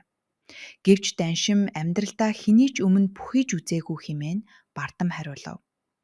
Даншим цонхны ойролцоо очиход Ча гинт түүнд дөхөж очоод адаа байгаа хүмүүс тэднийг буруугаар ойлгож магадгүйг анхааруулахад байдал эвгүй болно. Тэдний хоорондох хурцдмал байдал улам нэмэгдэж Даншим ичиж сандрав. Хожим нь Ча өөрийнх нь компани түүний замналд хөрөнгө оруулах төлөвлөгөөтэй байгааг хэлнэ. Даншим түүнээс энэ нь түүний авиас чадварт мөнгө оруулна гэсэн үг үү хэмээн хоширнон асуув. Офсоос гарсныхаа дараа Даншим нөгөө хүйтэн устай сав нь үнэндээ түүний халуун шатсан хацрыг жигнэж хөрөөх зориулалттай байсныг ухаарна. Энэ хооронд Ча ганцаараа сууж яагаад биеэ ингэж бүрэн барьж чадхаа болтгоо байхширна. Даншимыг ойр хавьд байх үед тэрээр түүний тухай өөртөөгөө ярьсаар байх бөгөөд гинт Жихан ардмаг гарч ирээд бүгдийг нь санамсаргүй сонсчихно тэр. Ча ичиж сандран мэдрэмжээ үгүйсэхийг цөхрөнгөө баран хичээнэ. Дараа нь Даншимыг нэгэн бяцхан гүлэг дагсаар байх болно. Тэрээр түүнийг холдуулахыг хичээсэн ч гүлэг хажуугаас нь салахыг хүссэнгүй. Орон сууцандаа буцаж ирээд тэр Ча яагаад өөрийг нь ингэж их дэмжиж байгааг бодож эхэлнэ. Албартнуудын шүтэн бишрэгчдийн тухай яриаг санамсаргүй сонссныхоо дараа Даншим Чааг өөрийнх нь хамгийн том нууц шүтэн бишрэгч байх гэсэн дүгнэлтэд хүрнэ. Энэхүү төөрөгдсөөсөө болоод тэр түүнд зориулж бэлэг болон араар бичсэн захидал бэлтгэхээр шийдэв. Компани дээр Ча Доран Entertainment-ийг өөртөө нэгтгэж Даншимтай удирдлагын гэрээ байгуулснаа албан ёсоор зарлав. Дэрж өрсөлдөгч компаниуд болон хөрөнгө оруулагчдтай холбоотой асуудлууд байсаар байлаа. Ча өө Дасүү дээр очиж санхүүгийн тусламж хүсэх боловч Дасүү татгалзаж оронд нь түүгээр тоглоомоо хийв. Хожим нь Ча зоогийн газарт сул суудал байгаагүйгээс болоод Даншимтай дахин таарна. Даншим эхлээд түүнийг хамт суулгахаас татгалзсан ч Дасүү хоолны мөнгийг нь төлнө гэж санал болгосноор түүнийг ятгаж дөнгөв. Орой хоолны үеэр Даншим Дасүүг хэтэрхий залуу харагдаж байгаа тул гоо сайхны хагалгаанд орсон байх гэж нууцхан хардна. Тэр шөнөдөө Даншим гүлгийг орон сууц руугаа нууцаар авчирна. Харамсалтай нь байрны эзэн түүнийг барьж авч хэн нэгэн түүнийг матсан гэдгийг хэлээд цагдаагийн хилцс рүү явахыг шаардав. Цагдаагийн хилтэст Даншим өмнө нь өөрт нь халдсан найруулагчтай таарна. Тэр хоёр ширүүн маргалдах боловч гинт Ча гарч ирж найруулагч Даншим руу төрүүлж халтсныг нотлох баримтыг дэлгэв. Ча түүнийг хэргийг бүрмсэн хаахыг шаардна, дарамтлана. Даншим Чаг өөрт нь санаа зовсондоо ирлээ гэдгийг тэр даруй ойлгов. Гэвч Чаг гүжүүдлэн үүнийг үгүйсгэж зөвхөн өөр ажилдаа явж байгаад ирсэн мэт дүрэсгэнэ. Энэ хооронд Мундуу үнэндээ хөшөрний ард бүх зүйлийг удирдах байсан нь илчлэгдэнэ. Тэр Чаг Даншимыг хамгаалахаар яаран очно гэдгийг мэдэж байсан тул зориуд асуудал үүсгэсэн байв. Хожим нь хамтдаа цагийг өнгөрөөж байх үед Даншим Чагаас түүний ах Мундуугийн талаар асууна. Чаа ноцтой болж Мундуу хүмүүсээс араар нь тэрсэлдэг тул түүнд хизээж итгэж болохгүйг анхааруулав. Энэхүү яриа нь Даншимын шаналт дурсамжуудыг сэтрэх болно. Өнгөрсөн үеийн дурсамжид хаан Мундуу амьтдыг сумаар харун харгас хэрцгийгээр агнж байгааг харуулна. Даншим түүнийг гүлийг нь алчихгүй хэмээн үхтлээ айж байснаа сандаг бөгөөд тийм ч учраас нэг удаа нохоогоо өөрөө хөөж явуулахыг оролдож байжээ. Одоо цагт Даншим Чаг нохоон хашилтай байсан ч гүлийг нь асарч халамжлахыг шаардна. Чаг гүлийг гэртээ авчирсны дараа хашлаасаа болоод маш их шаналсан ч Даншим маш их уурлана гэдгийг мэдэж байсан тул түүнийг хайж чадсангүй. Энэ үед Даншим жүжигчний заналдаа нухацтай бэлдэж эхэлнэ. Тэрээр өөрийгөө сайжруулахын тулд шүнжин олон ангид кино үзэж судалж, зураг авалтын хэсгүүдийг наривчлан шинжилж, тасалтгүй бэлтгэл хийж байлаа. Тэр Чаг өөрийнх нь нууц шүтэн бишрэгч гэж итгэсээр байсан тул түүнд зориулан чин сэтгэлийн захидал бичиж, зурсан зургийнхаа хамт илгээнэ. Чаг гэртээ захидлыг уншихдаа нэг чухал үгэн дээр төөрөлдөнө. Даншим үнэндээ миний шүтэн бишрэгч My fan гэж бичсэн байсан ч Чаа үүнийг миний залуу My man гэж уншжээ. Энэхүү алдаанаас болоод Чаа Даншимыг өөрт нь нууцаар сэтгэлээж исэн гэж бат итгэдэг. Хожим нь Даншим орон сууцныхаа дээвэр рүү нүүж бүр гүлгэндөө зориулан жижигхэн байшин барьж өгнө. Бус нь түүнд зураг авалтын хувиар удахгүй эхэлж магадгүй тул илүү шаргуу бэлтгэл хийх хэрэгтэйг анхааруулна. Чаа гэр бүлийн яслалд оролцох бөгөөд энэ үеэр ах Мундуутайгоо муудалцаж тэдний хоорондох хурцадмал байдал дэлбэрхэн тэр. Мундуу Чаг ээжээсээ өглөж авсан цорын ганц үнэт зүйл бол царай нь хэмээн доромжилно. Уур нь хүрсэн Чаа энэ доромжллыг тэгчиж чадалгүй бүх хүмүүсийн нүдэн дээр түүнийг шууд л цавхиж унгав.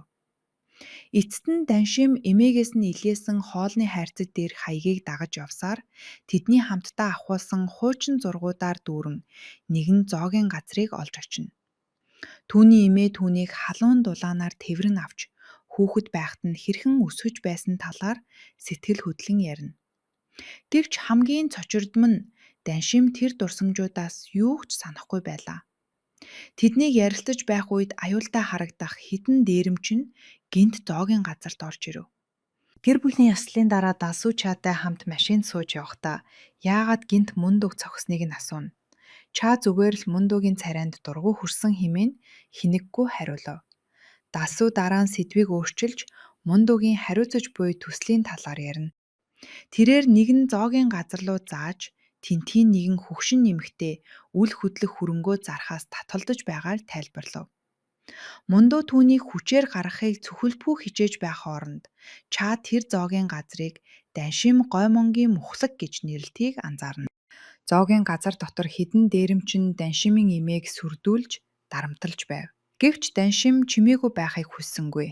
Тэр үнэндээ зодоон хийхдээ маш чадварлаг байсан бөгөөд бүх танхаа этгээдүүдийг ганцаараа зодож унгав. Удалгүй Чаа бас ирж түүнд нөхцөл байдлыг зохицуулахад тусална.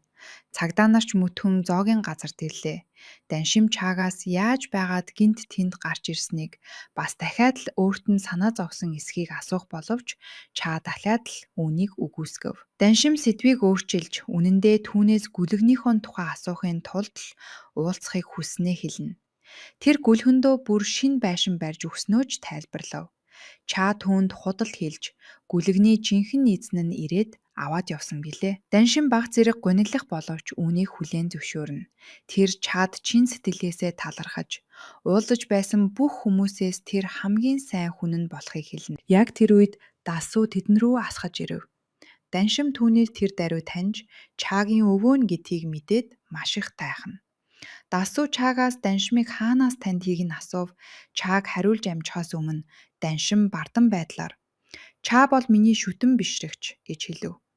Чаа тэр даруй өгүүлсгэж "Огтхон ч шүтэн бишрэгч нь биш" гэлээ. Далсуу даншмыг худлаа ярьж байгаа юм уу хэмээн хошигнон асууна. Тэгтэл Чаа маш хүүтнээр өргөцсөндөө л даншимд тусалдаг гэж тайлбарлав. Энэ үгс даншмыг маш ихээр гомдооно.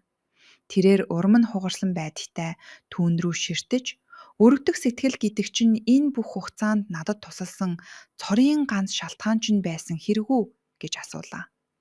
Тэр оройдоо даншин эмээгийнхээ гэрт зарим зүйлсийг цэгцэлж түүнд нэг хос гуталтай бэлгийн хайрцаг өгнө. Түүнийг явхаар бэлтгэж байхад эмээ нь гинт түүнээс яг хэн болохыг нь асуув.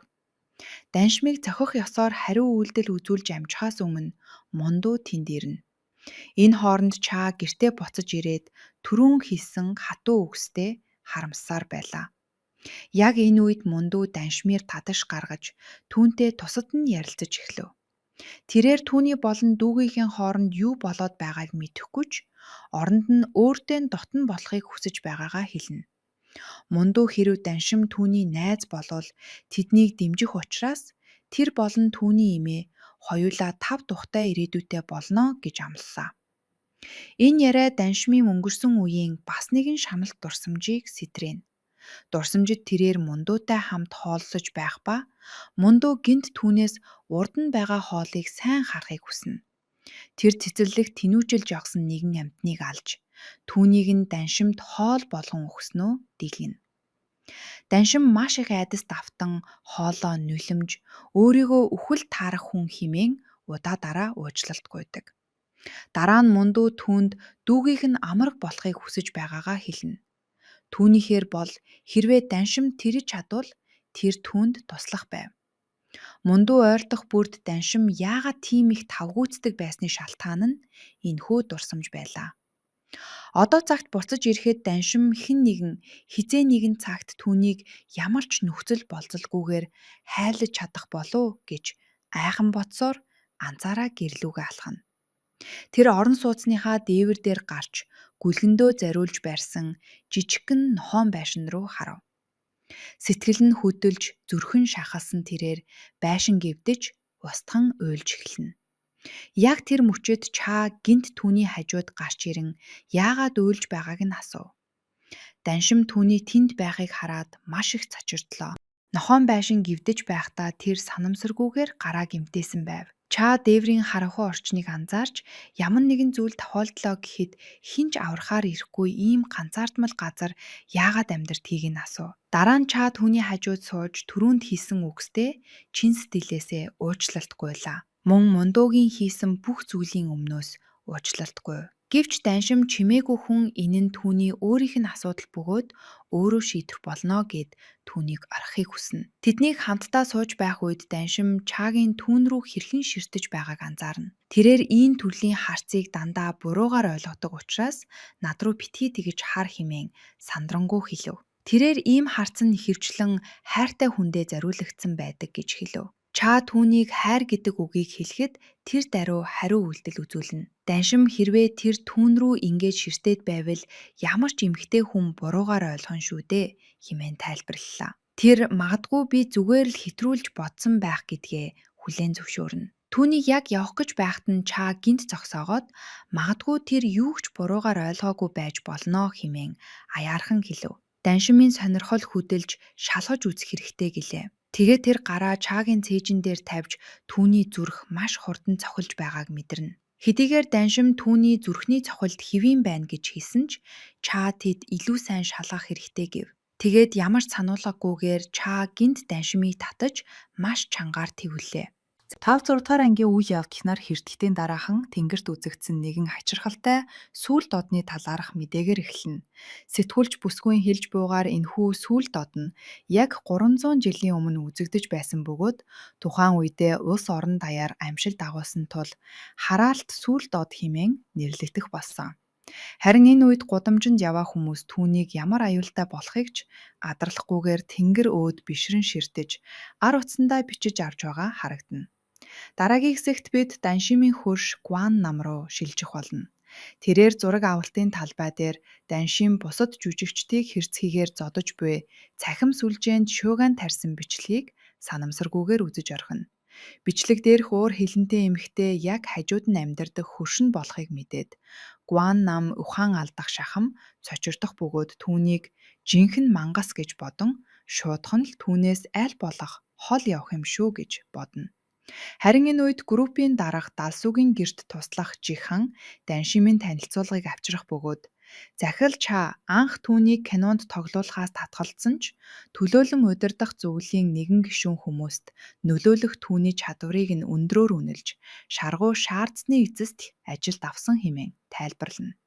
Өгөө үнийг сонсоод инээмсэглэж миний ач хүү иймэрхүү эмэгтэйг хизээж тоож харахгүй хэмээн бардам хэлээд танилцуулгыг нь урьж хогийн сав руу чулуудж чон тэр. Харин энэ үед Даншим гинтхэн Чагийн зүрхний цохилтыг маш тодоор сонсох болно. Яг энэ мөчөд залуу өөрийгөө үргэлж шулуун шударга байсаар ирсэн тул тодорхойгүй харилцааг үзэн яддаг талаараа хэлв.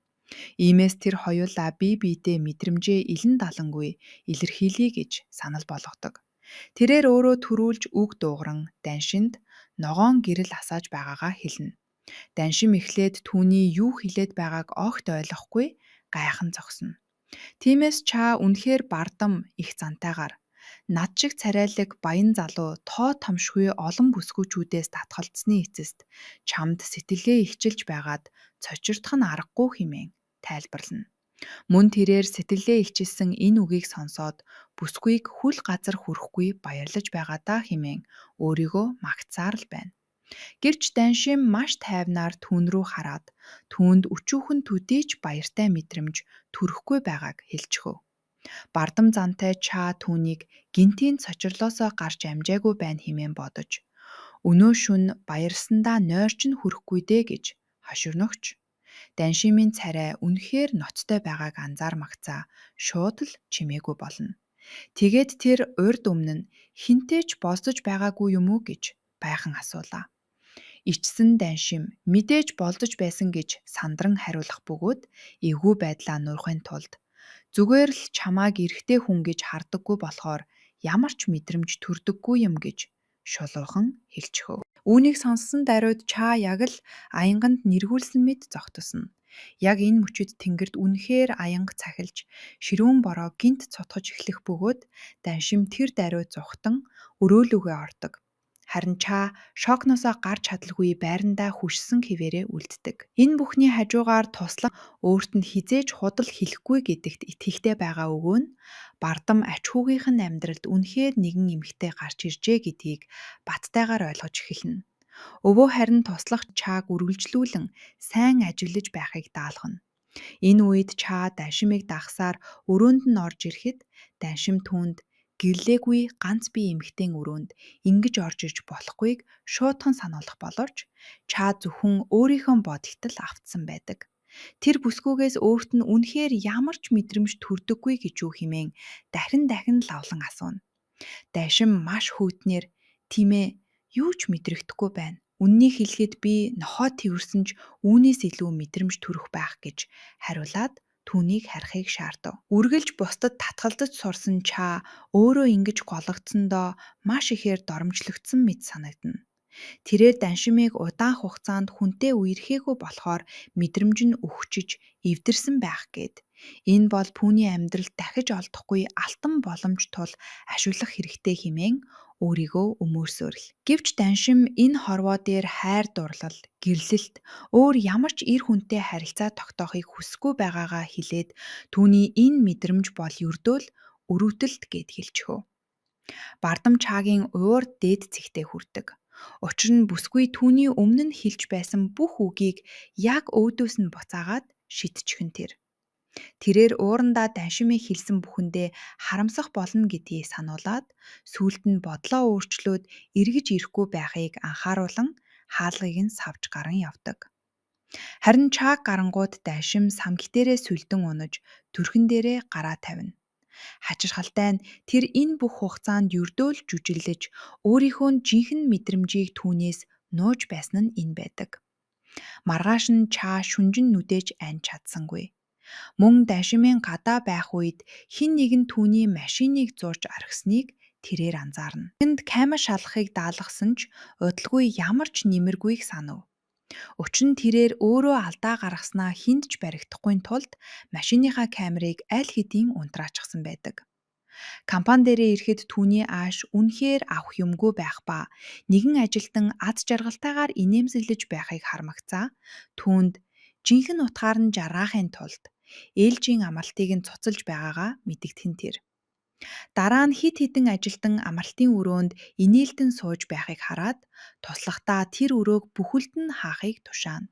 Энэ үед өвөө мөндөгөөс нүүн дээр хөхрөлтийн талаар асууна. Чаа түүнийг цохиж орилж хашгирдсан талаар мөндөө тайлбарлахад өвөө түүнд гэр бүлээс нь үлдсэн ганц ухаалаг хүн байгаад талархаж байгаагаа илэрхийлнэ. Улмаар тэрээр өөрийнх нь дараа бүх хүрэмдийг хэн өглөж авахыг шийдэх цаг нь босон гэдгийг хэллээ. Гэвч тэдний яриаг өмгөөлөгч Чөө орж ирснээр тасалдуулж мөндөөч өрөөнөөс гарав. Төд удалгүй өмгөөлөгч мөндүүдээр ирж далсуу бүх хувьцааг ач хүү Чаад шилжүүлэлт шаардлагатай бичиг баримтуудыг агуулсан флаш диск өгснийг мөндөөд өгнө. Мөн тэрээр далсууг бүх хөрөнгөө Чаад өглүүлэхээр төлөвлөж байгааг Чаа одоо хэрн огт мдээгүй байгааг сануулна.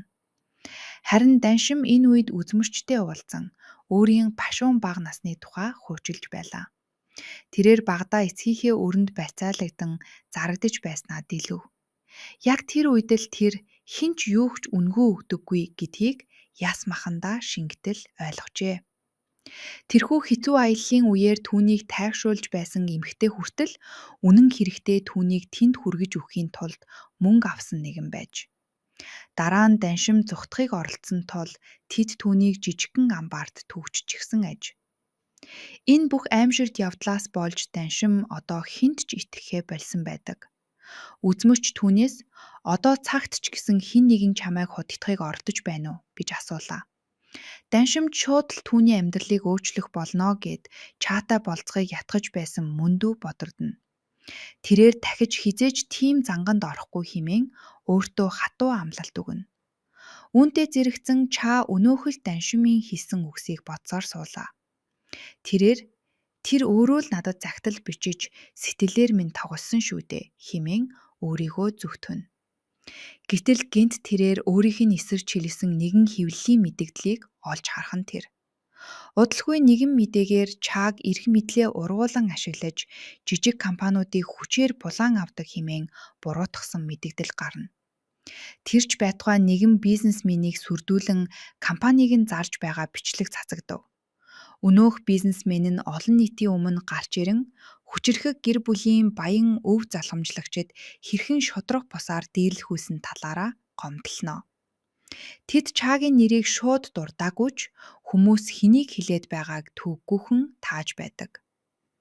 Гэхдээ үнэн хэрэгтээ тэр бизнесмен бол маш олон хүнийг тэр дундаа Чааг хүртэл хохироож байсан өөртгүй амьтан байсан бөгөөд Чаа юрдөө л түүнээс өшөөгөө авсан нь энэ байж.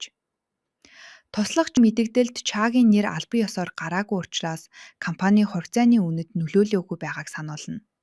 Тиймээс Чаа өнөөх бизнесмений ашигласан олон нийтийн сэтгэл зүгээр тоглох аргыг яг өөрийнх нь эсрэг ашиглаж хариу зохиолт өгөхөө шийддэг. Тэрээр ажилтнуудынхаа цалин хулгайлж казино товлж байгаа зургийг нь мөн өндөр чанартай бүтээгдэхүүнийг хямд чанар муутайгаар сольж зарж байсныг батлах баримтуудыг дэлгэхийг жиханд даалгаж бүх үннийг хүмүүст дэлгэхээр шийдэв. Энэ бүх асуудлын хажуугаар тэр Даншимын талаар дахин бодож эхэлнэ. Тэгээд гэнт тэдний дунд болсон бүх үйл явдлыг холбож бодоод Даншим ердөө л түүнд хүүтэн хүндий хандаж байгаа мэт дүр эсгэж байсан байна гэж бодно. Харин Даншимын байранд байрны эзэн дээвэр дээрээс хачин чимээ гарахыг сонсоод гарч иртэл дээвэр тэр чигтээ сахиусаар дүүрч үзмэрч хачирхалтай зан үйл хийж байхыг харна. Бүр Даншим мөө ёр Азгүйдлээс хамгаална гэд нүүрэндээ бүхийн цус түрхчихсэн зогсож байхыг харсан байрны эзэн айсандаа ухаан алдах шахав. Буцаад Ча руу шилжихэд тэр туслах жиханаасаа ямар нэг зүйл асуух гэж тэнэлзэж байлаа. Үнэн дээр тэр хайр дурлалын зөвлөгөө авахыг хүссэн хэрэг. Харин жихан түүнд зүгээр л бардам зангаа хаях хэрэгтэйг ээлтгэхээр сануулна. Дараа нь Даншим анх энэ ертөнцид сэрж байсан өнөөх зураг авалтын талбайдаа буцаж ирнэ. Энэ үед эмээн залгаж хоол ундаа идэж сайн байгааг нь асуудаг. Даншим нөгөө дээрэмчид дахиж ирсэн эсхийг санаа зовнин асуухад бүх зүйл зүгээр гэж хэлдэг. Яг энэ үед менежер хурж ирээд хэрвээ чи туслаагүй бол өнөөдрийнх шиг ийм том дүр авч чадахгүй байлаа хэмээн Даншимд талархлаа. Гэтэл Жио гарч ирээд Даншимыг "Би бол хатан дүрд, харин чи бол ордны жирийн нэг шивгчний дүрд тоглож байгаа. Байр сууриа битгий мартаарай" хэмээн тохуурхна. Энэ үед Ча өөртөө хослол тааруулан өмсөж байх бөгөөд нэгэн эмэгтэй санамсаргүй түүний дээрээс кофе асгачих нь тэр. Өнөөх эмэгтэй хохирлыг нь түлнэ гэхэд Ча бүдүүлгээр татгалзаж "Чи ийм үнэтэй зүйлийн мөнгийг түлж дийлэхгүй" хэмээн доромжлонгоо хэлнэ. Үүний дараа Ча Даншимд дур булаам сүртэй харагдахын тулд тоо томшгүй олон шинэ хувцас худалдаж авахар шийдэв. Зураг авалтын талбай дээр Даншим өөрт нь өгсөн шивгчний хурцнаас дургуутсаж түүнийгээ өөрөө өөрчилж эхлэхэд найруулагч ихэд дургуутсана. Жио үүнийг анзаармагцаа шууд дундуур нь орж найруулагчаас уучлалт гуйх дүр эсгингээ Даншимыг нууцаар доромжилж эхлэв. Тэрээр Даншимыг кинонд оруулахыг анхнаасаа эсэргүүцэж байсан ч Даншим танил талаараа орж ирсэн гэж хэлэхэд ойр хавьд байсан хүмүүс бүгд үүнийг сонсож Даншимыг ар үгрийн хаалгаар орж ирсэн хэмээн шивнэлдэж эхэлнэ. Энэ бүхнийг сонссон Даншимд гомдол төрөгч удалгүй хүмүүс гинтхэн түүнтэй ээлдгээр харьцаж өөх зүйл өгсөнд нь талархаж эхлэхийг хараад ихэд гайхна. Харин энэ нь Ча түүний нэрээр зураг авалтын талбай руу бүхэл бүтэн кофений машин явуулсан байдаг. Дараа нь Ча түүнийг тансаг машиндаа суулган энэ удаад түүнд "Би чамд хайртай" гэж дахин сэтгэлээ ихчилнэ. Гэвч Даншим түүнд шуудхан хайргүй гэдгээ хэлээд машинаас нь буугаад явчихав. Ча араас нь ууртаагаар цэцэгний үнэрт толгоон өвдөөд байна гэж шидчгээд явав. Энэ тэний санааг гаргасан жихөө залгаж ууралдаг.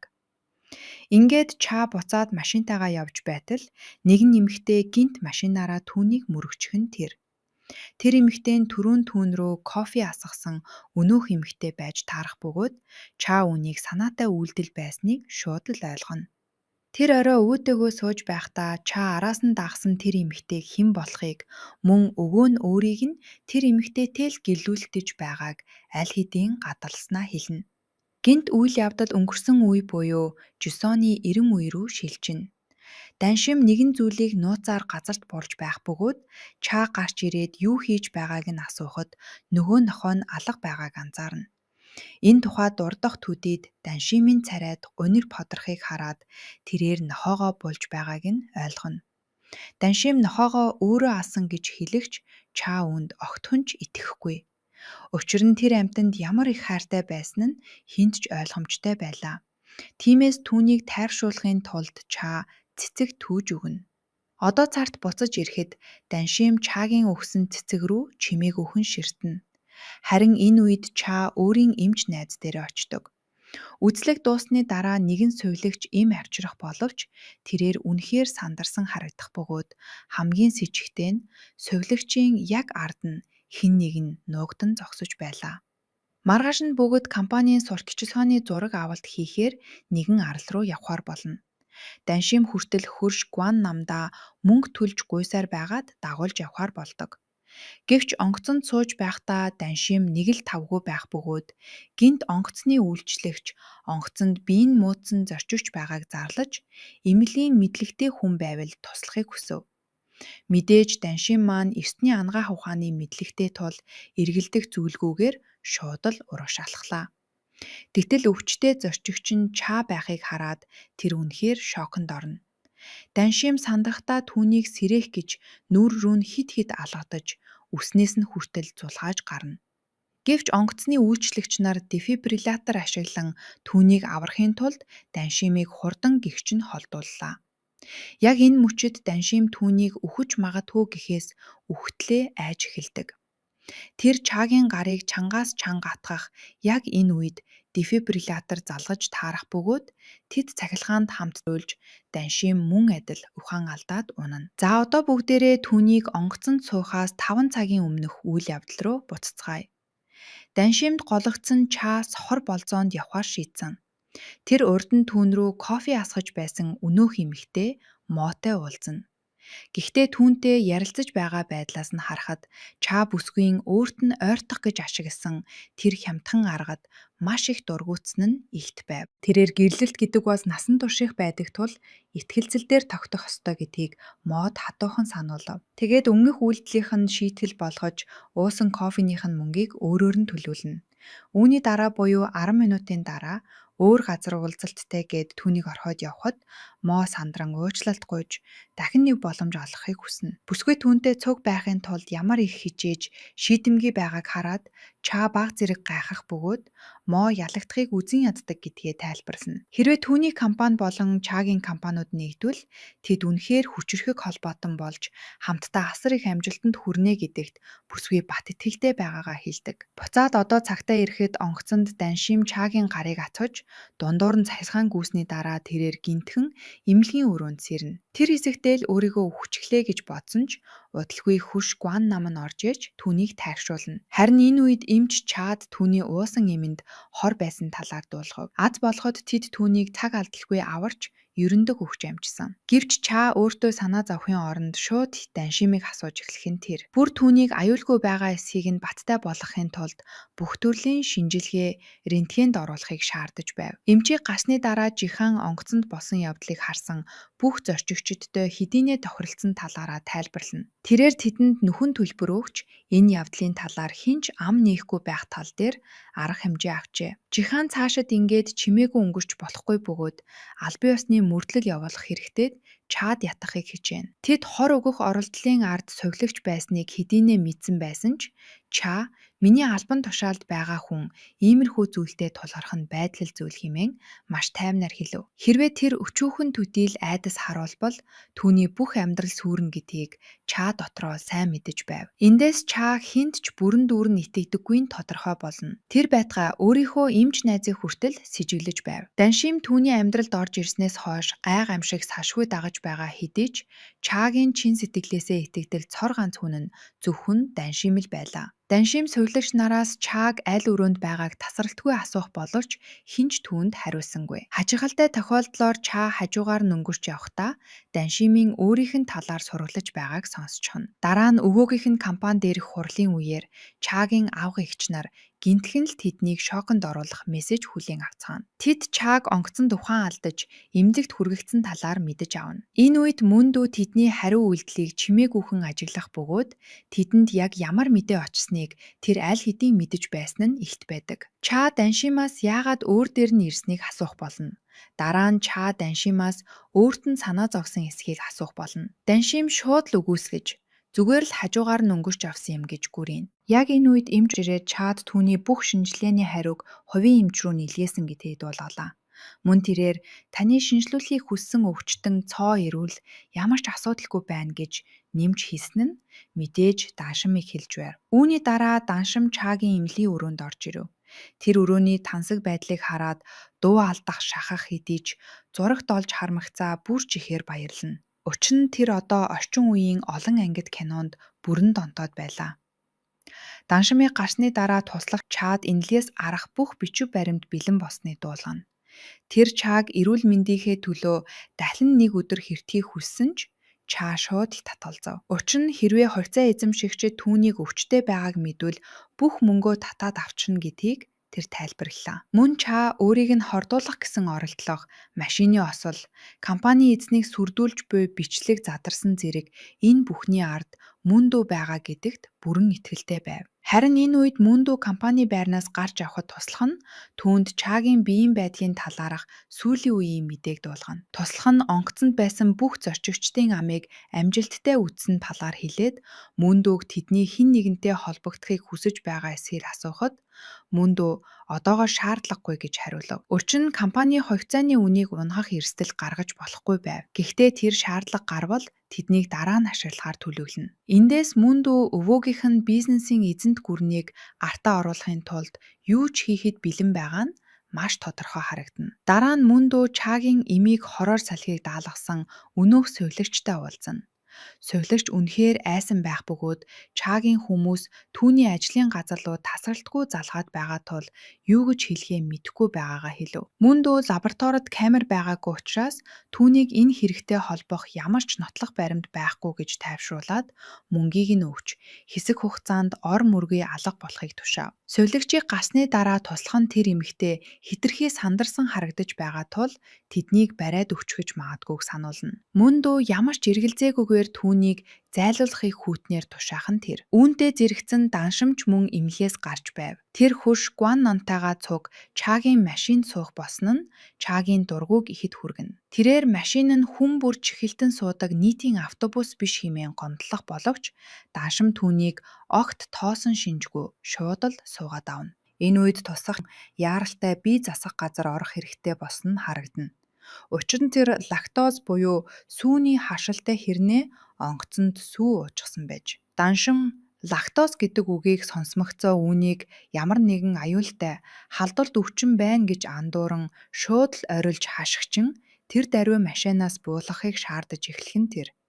Энэ үед Ча түүнийг аль хэдийн галзуу гэдгийг хүлээн зөвшөөрчихсөн байр. Тэр даншмын орилохоос залхаж чихээ даран машиныг замын голд зогсоогоод энэ бол хэвийн зүйл. Зүгээр л жаахан гидэс дүүрдэг юм хэмээн тайлбарлаж өгөв. Даншим алдаа гаргаснаа ойлгоод ихэд ичсэн ч Ча түүнийг үл тоосоор цааш алхана. Харин даншим надад гологдсон болохоороо л надтай ингэж харьцаж байгаа юм гэж хэлдэг. Үүнийг жихааны хажууд хийсэн тул Ча сандран гүйж очоод амийг нь гараараа таглаж дуугүй болохыг шаардна. Харин өвөө нь ач хүүтэйгээ гэрлүүлэхийг хүсэж буй Мотой уулзаж байгаа нь харагдана. Мо өвөөд онгоцонд юу болсон талаар хэлж түүний тааллыг олохын тулд зориуд ирсэн байх ба төд удалгүй өвөөгийн баг охин ирж Чад ноцтой зүйл тохиолдсон тул өвөөтэй тусдаа ярилцахыг хүсэхэд Мо дундуур нь орж аль хэдийн өвөөд хилээд тайвшруулчихсан гэдгээ бардам гэгч нь хэлв. Үүнээс болж том баг огт нь хүртэл Мод дургүйцэх бөгөөд Моч тийм амар хүн биш болох нь эндээс илт харагдана. Нөгөө талд алдарч жүжигчин Жио тансар зэрэглэлийн амралтын газар амарч байлаа. Хачирхалтай тохиолдлоор манай гол дөрүүд сурталчилгааны зураг авалт хийхээр яг тэр газарт нь байлаж таарав. Жио даншмыг хараад нууцаар дагаж түүнийг хөрш Гуан намтайгаа сууж байхыг олж харна. Тэрээр Гуан намыг даншмын хөрш гэдгийг мэдэхгүй тул даншимд цэцэг өгсөн тансаг машинтай баян найз залуу нь байна гэж андуурдаг. Гэтэл үнэн хэрэгтээ даншмын хөрш Гуан нам бол Жиогийн хамгийн үнэнч шүтэн бишрэгчдийн нэг бөгөөд өөрийнх нь хайртай жүжигчин яг урд нь зогсож байхыг хармагцаа шоконд орж шууд л түүн рүү гүйн очиж мэдлэнэ. Тэр мөчөөс эхлэн Гуан намын зан ааш бүрэн өөрчлөгдөж өмнө нь энэ аяллыг үнэхээр уйтгартай гэж бодож байсан хэрнээ гэнэт л асар их урам зоригтой болчихно. Маргааш нь зураг авалтын эхний өдөр. Ча сурталчилгааны модель болох даншмыг хармагцаа нүдээж салгаж чадахгүй нь тэр. Тэр түүний гоо үзэсгэлэнд бүрэн ховстуулах боловч яг тэр үед бусад хүмүүс ч бас түүн рүү гүлэрч байгааг анзаармагцаа шууд л уурн хурж даншмын хувцсыг солихыг шаардна. Гэвч үүний дараа даншимд ямар ч шинэ хувцс өмсгсөн бай. Чад нэгэн ч таалагдсангүй. Даншин бүр бухимдаж түүнтэй хэрүүл хийж эхлэх бөгөөд эцэст нь ажигчид түүнийг хүчээр холдуулахад хүрнэ. Менежергэн үүнд үнэхээр гайхаж хоцорно. Учир нь тэр өмнө нь энэ бүх хувцсыг Чад үзүүлж зөвшөөрлийг нь авчихсан байсан юм. Нэг энэ талаар хэлмэгц Ча уураа барьж дийлэлгүй бүх хүмүүсийн нүдэн дээр түүн рүү чангаар орилж зураг авалтын багийнхныг бүгдийг нь шоконд оруулдаг. Энэ хооронд Чагийн компаниас нэгэн хүн өнөөх сувилагчийн хаалгыг тогших боловч хамгийн аимшигтай нь тэд түүнийг толгойноос нь цус олгоодон шалан дээр ухаангүй хөвтөж байхыг олж харна. Яг энэ үед мөн дүгийн туслах ажил бүтсэн талаар түүнд мэдэгдэж байв. Мөн тэрээр Ча одоо хүртэл цагдаа дуудаагүй бөгөөд зураг авалтын талбай дээр маш хачин айшилж байгаа талаар илтгэхэд мөн дүү инээмсэглэж эцэст нь би өөрөө биечлэн оролдох цаг ирлээ гэж хэлдэг.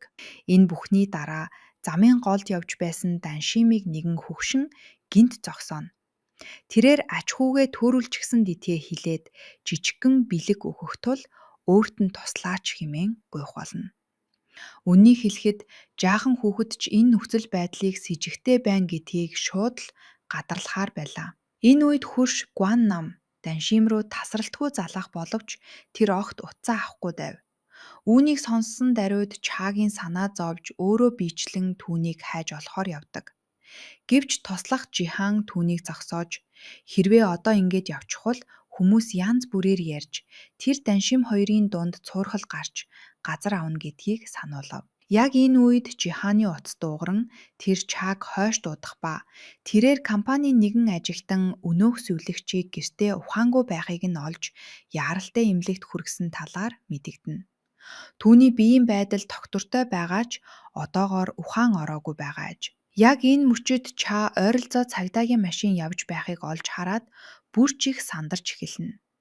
Тэр яаран хамгаалалтын өрөөрөө гүйж очоод камерыг шалгав. Бичлэгдээр Даншим нэгэн с ิจ бүхий хөгшинтэй ярилцаж байгаад ойроо орохыг хармагцаа ямар ч эргэлзээгүйгээр түүнийг хайхаар гүйн гардаг. Харин Даншим өнөөх өвгөний дагсаар ойн гүн рүү орсоор л байв. Тэрээр өвгөнд төв замаас хэтэрхий холдож төөрч байгаагаа хэлээд буцаж очоод бусад хүмүүсээс тусламж буйх хэрэгтэйг сануулна. Өвгөн түүнд төвөг утсандаа уучлалт гуйгч Даншимд эцэст нь эвгүй мэдрэмж төрж ямар нэг зүйл буруу байгааг гадарлаж эхлэх нь тэр. Тэгээд тэр өвгнөөс ач хүүг нь хэдэн настай болохыг асуув. Өвгөн хэнийч үгүй 6 настай гэж хариулна. Даншим гайхах ба учир нь өвгөн өөрөө дор хаяж 80 гарсан харагдах бөгөөд яаж тийм жаахан ач хүүтэй байдгийг тэр огт ойлгож чадсангүй. Гэтэл өвгөн өөрийгөө дөнгөж 40 настай эрт гэрэлсэн гэж гүрийхэн тэр. Яг энэ үед тэдний ард гинт өөр нэгэн залуу гарч ирээд өвөө хэмээн дуудав. Өнөөх залуу өвөөгөө хаа хамаагүй хэсүүчлээ хэмээн зэмлээд аав нь аль хэдийн алга болсон гэж цагдаад бүртгүүлсэн талаар хэлэх боловч өвөө нь гайхаж харснаа чи хэн бэ? Би чамайг таних билүү гэж асуугаад цааш алхаад явчихав. Залуу Даншимаас уучлалт гуйж өвөө нь Альцгеймер өвчтэй гэдгийг тайлбарллаа. Тэрээр Даншимд хамт ирсэн хүмүүс нь түүнийг хайж байгаа талаар хэлв. Учир нь тэр залуу яг тэдний байрлаж буй зочид буудалд ажилдаг байж таарчээ. Ингээд тэр өвөөгийнхөө араас дуудаад цааш явдаг. Гэвч Даншим өөрөө түр зам руу буцах гэж оролдох үедээ бүрмсэн төөрчнө. Үүгээр ч зогсохгүй ойн дунд харанхуй нүмерхтэй зэрэгцэн утасныхан цэнийг дуусаж унтрахад айз нь Даншимыг тэр чигт нь нүмрэн авдаг. Энэ үед Даншимын аюулгүй байдалд үхтлээ санаа зовсон Ча түүнийг өөрөө биечлэн хайна. Хайж байхдаа тэр өнөөх залуутай тааралдаж Даншимыг буцаж ирсэн эсхийг асуув. Залууг үгүй гэж хэлэх мөчид Ча ууртайгаар хамгийн сүүлд хаана харсан талаар нь асууна. Энэ хооронд Даншим ойн гүнд янз бүрийн хачирхалтай чимээ сонссоор байв. Эцэст нь айцаа тэсвэрлэж чадалгүй тэр газарт сүхрэн ундаг. Гэвч Ча өөрлөө нь гүйж ирж байгааг хармагцаа түүний цээжнээс хүнд ачаа авагдах шиг л болов. Хэдий тийм ч Ча түүнийг с ิจ гтэй хөгшнийг дагаад ямар ч бодлогогүйгээр ойроо орлоо хэмээн шууд загнаж эхэлнэ. Хэдий тэр уурлаж байгаа мэт байвч түүнд ямар нэгэн муу зүйл тохиолдчихгүй гэхээс ямар их айсан нь царайнаас нь илт харагдаж байлаа. Даншим аяархан түүнээс намар бэртчихвэ гэж айсан юм уу хэмээн асууна. Мэдээж бардам Ча үүнийг тэр даруй үгүйсгэж түүнийг бүх зүйлийг буруугаар ойлгож байна гэж мэлцэн тэр. Тэр зөвхөн бүх хүнийг хүлээлгэж ирсэн ажилд нь саад босон л ууралсан хэмээн шалтгаална. Тэгээд эцэст нь тэр биеэ барьж чадалгүй чи хаа артсан газраа дандаа асуудаг тарьж байгаа юм хэмээн хашгирна. Энэ үг Даншимын зүрхэнд маш хүн дээр тусна. Тэрээр түүх утсандаа уучлалт гуйгаад Үүнээс хойш би чамтай яг л танихгүй хүн шиг харьцах олно гэж хэлв. Тэднийг зочид буудалд буцаж ирэхэд өгөөгийн ач хүү бүх хүмүүст Даншим өөрийнх нь өгөөд тусалж байгаад хоцорсон талаар тайлбарлаж өгнө. Тэгээд түүнд талархснаа илэрхийлж бүх хүмүүст үнэгүй өгөх зүйлээр дайлам. Бүгд баярлалдаж Даншимын нэрийг чангаар дуудан уйхайлна. Чаагийн хэлсэн хатуу үгсэд гомдсон хിവэр байсан ч Даншим аз жаргалтайгаар инээмсэглэнэ. Харин энэ үед Чаа цугларсдын турш хүүтэн царайсаар л сууж байр. Гэвч шүн дунд болоход Даншим түүнээс хол байна гэсэн өнөөх амлалтаа бүрэмсэн мартчихжээ. Тэр хоёр далайн ирэг дээр цуг суугаад шөнийн тэнгэр дор нам гүмхэн ярилцаж суухан тэр. Яг энэ үед өөр нэгэн газарт мөн дүү mooтой уулзах ба тэд хамтран ажиллаж байсан бөгөөд Могийн тэрхүү хачин салж өгдөггүй зан авир нь цаанаа нууц шалтгаантай байсан нь тодорхой болно. Чаа болон Даншим хоёрлоо буцаад очиход тэд далайн ирэг дээр хамтдаа сууж байр. Даншим түүнээс өмнө нь хийсэн хатуу ширүүн үгсийнхэн талаар нүүр тулан асууна. Чаа түүнд өөрийнх нь талаар ямар сэтгэгдэлтэй байх нь огт хамаагүй гэдгээ хэлдэг. Түүний хувьд хамгийн чухал зүйл бол Даншим аюулгүй байх явдал байлаа. Тэрээр өөрийн жинхэнэ мэдрэмжэндээ хөтлөгдөн тэгж авирснаа тайлбарсна. Энэ мөчид Даншим түүнийг үнэхээр өөрт нь санаа зовж байсныг ойлгоно. Чаа явхаар босох үед Даншим түүний гараас барихад Чаа үүнийг "Эхлээд чи хийсэн шүү" гэж хэлээд гар дээр нь үнсээд дараа нь Даншимыг үнсдэг. Үүний дараа бид өнгөрсөн үеийн Чаач бас түүнд хайртай байсныг олж мэдэх бөгөөд тухайн үед бүсгүй түүнд үйлчилдэг ахлах үйлчлэгч байсан. Үүгээр энэ удаагийн ангиудын товчлол маань дуусч байна. Дараагийн шинэ ангиуд гармагц бид оруулах болно. Баярлалаа.